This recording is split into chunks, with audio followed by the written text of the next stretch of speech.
by with some of our EUCS Summer champions. Thank you very much, Sifa and Vedius. The Challenger Series Summer Trophy now belongs to Misfits. A convincing, commanding win. Joined here by Alfari and Selfie after what was really a one-sided series. Selfie, what is it that makes Misfits so much better than Millenium? I think our players are a lot stronger, especially I think Ignar is best support in Europe, even considering LCS team, considering LCS teams. So, and I think everyone on our position is really strong. So, yeah, I think it was easy because of our just skill level. I think that's really interesting to hear that. Alfari, I want to kind of direct a question your way. You're a guy that I've been watching for a while in the UK scene, playing on multiple different teams. First real challenger experience, now looking straight towards LCS. How's this last couple of months been for you, getting to play against challenger tier and apparently scrimming against some of the LCS's top laners? I mean, it hasn't been much different to otherwise. Like the level of practice has been slightly higher, but aside from that, there's not been much difference. Yeah, apart from moving to Berlin and just playing here. It's pretty much been the same. Could you talk to us a little bit about the gaming house, Alfari? I know that training and practicing here, what's it like? Is it a big change in playing from home in solo queue to now actually being around the team? Is it part of the reason you're so good? I don't think it's a reason that we're doing much better. Yeah, the only real difference is that it's much messier. Yeah, well, with Coaches Week, we saw some of the team houses definitely can be that way. Selfie, certainly not your first rodeo when it comes to stage experience. Looked like a very convincing series for you as an individual and you as a team. Looking forwards perhaps to the promotion tournament, do you see any threatening teams there at all? Are there any players that you're potentially worried about? Not really worried. I don't really know which teams are going to go relegations yet because the season didn't end. But I think there's bottom teams, there's Vitality, and I think Vitality could be pretty strong if they would go relegations. Well, we'll have to find out who actually makes it there. Just before we carry on the discussion about the promotion tournament, let's talk a little bit about MVP. Alfari, we gave it to you. Crushing lane all 3 times. Very good matchup. I had a question backstage. I said, were you just so much better than Kaze? Or was Kaze just that bad? What's your opinion? Which direction is it? I mean, Kaze is pretty bad, but I guess I'm okay too. But yeah, I mean, Kaze is pretty bad. Does it help getting Na in 2 decent matchups for the first 2 games? Yes, but that's mainly because of Kaze's champion pool. I don't know how good it is, but yeah. Yes, I don't think he has a very big champion pool, pretty much. I got one last question before we look at some of the promotion tournament, how it's going to play out for you guys. Can you give us some insight into some of the scrims that you guys are doing? It's very clear you are leaps and bounds above the challenger teams, but how are scrims going in terms of LCS level and LCS teams and the performances that you guys are putting out? Let's start with Alfari. I mean, it's fine. Scrims are good, I guess. I don't want to talk too much about it because, Selfie knows more, I guess, after this tweet.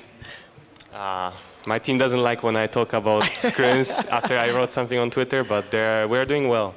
And yeah, we're doing well, and I'm ready for promotion.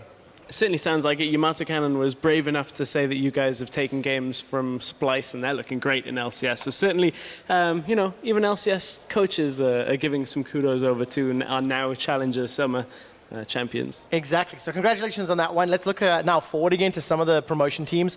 If Vitality drop, Roccat are pretty much secured. Do you think Origin is going to be in the promotion tournament, or do you think they'll scrap their way back up to playoffs, Alfari? Personally, I don't. But who knows? I think the new addition, Gakis, isn't really going to help them much, so I think we'll still see them in relegations. Oh, strong words. Toaster, I mean, Toaster. Yeah, Toaster. Changing to the new nickname, of course. Selfie, and what about Millenium? Obviously, you guys handily took them down. They will be placing the LCS number 10 team, likely Roccat, at this stage.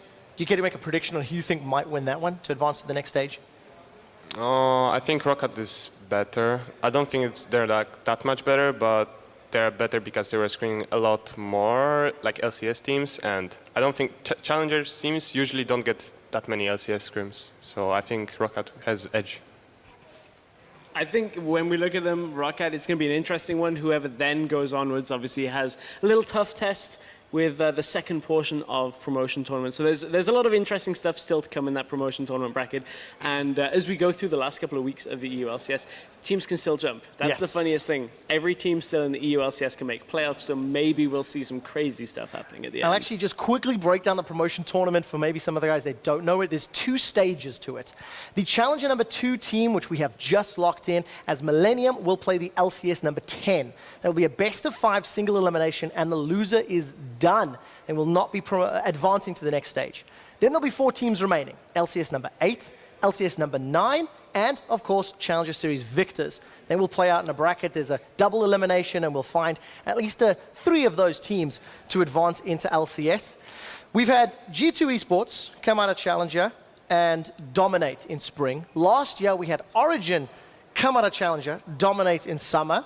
Selfie, will Misfits come out of Challenger and dominate next spring?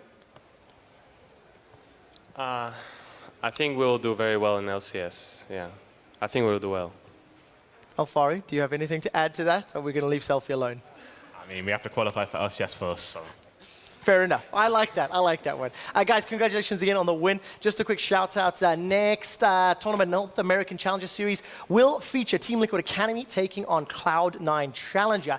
That starts Thursday at 3 a.m. Central European Summertime, and that is Wednesday, 6 p.m. Pacific Standard Time. I think that's what PST means. That does it from here on the European Challenger Series Finals. Thank you so much for joining us tonight. Congratulations to Misfits, our European Challenger Series Summer champions. We will be seeing them again in 2 weeks for the 2007 LCS Spring Promotion Tournament. From all of us here on the broadcast team, thanks for watching. Insert a random Pokemon Go reference, and good night. Let's get out of here.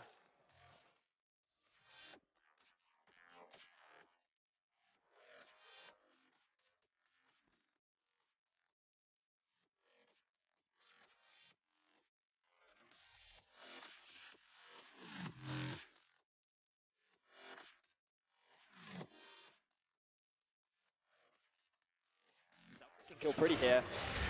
Oh, he's going to go for the ultimate. Ignar on the way in, keeping the chain CC going. No opportunity, perfect chain. Look at how aggressive Selfie's playing. He needs to be careful. Masterwork has joined the fray. Oh, Tornado comes in. They're trying to knock Selfie back. Has he overcommitted? It looks like it. Uses the ult, but isn't going to get anything back in the end. No on the hunt available either, but Selfie's pushing forward. Headbutt pulverized down to the pretty. Ultimate goes down. The chain CC burns through the mid laner. Misfits take control of the fight. They've moved on to the Inferno Strike as well. Beautiful engage from Ignar. Just trying to bait him. Ultimate coming in for the Alistair, though. He's going to have to walk his way out of that one. Joko set to fall. Pretty's trying to do some damage back, but Wisdom gets the knock up onto him. Now the Malefic Visions is cutting him down. Alfari's on the back line. Pretty has to flash forward. Misfits take control. The one final fight not going to mean too much. One more staring contest for the Malzahar. One more death for the scoreboard for Joko. The double kill for Selfie. The double kill for Hansama.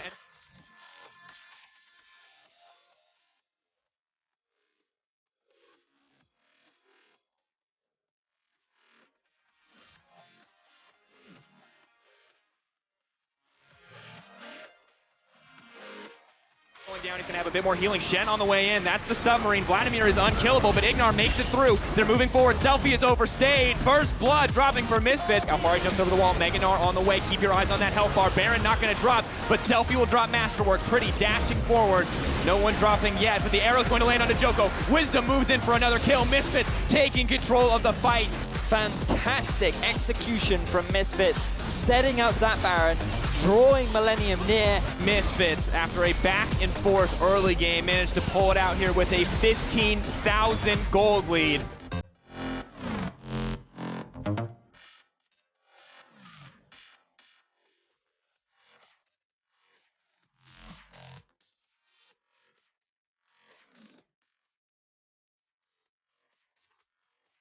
With no flash. He's stepping forward. That's not what you want. Stun coming in from far. Chain CC lined up. Tab set to fall, but the Ignite is on Hansama. First blood drops. Jogo here as well. There's a lot of commitment onto the Gnar. Are they going to be able to get him? They're diving onto Alfari. He's set to fall now, but Kaze, is he going to drop too? Yes, Ignar moving back in. Kaze drops tower aggro, but he picks it up one more time to give Ignar the kill. Alfari could be in trouble. Meganar's on the way in, but so is the Tarth ult. He's going to be immune to damage. 3 get knocked in. Alfari rushing. Misfits An insanely commanding win. 5K gold lead at 15 minutes, extending it now to 12,000. More than that, my God.